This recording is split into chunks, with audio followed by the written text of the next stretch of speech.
mag-handle lack of peace of mind sa relationship? Oh my God, lack of peace of mind. Wala ako nun.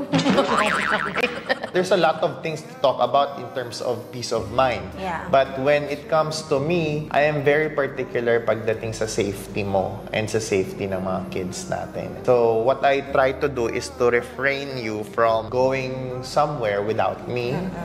And Para magkaroon ka ng peace of mind. make myself available whenever you need to go somewhere. Kasi that's the only way, feeling ko, hindi ako magigilty kung sakali man na may hindi mangyaring maganda. Kasi I'm with you. I can try to always do something na makaiwas sa disgrasya, ganyan, or sa hindi magandang pwedeng mangyari. So kahit marunong siya mag-drive, I always insist na ako pa rin ang magda-drive for her. Yeah. Kahit saan siya pumunta. Complacent naman ako sa driving skills mo. Alam kong kaya mo na mag-drive.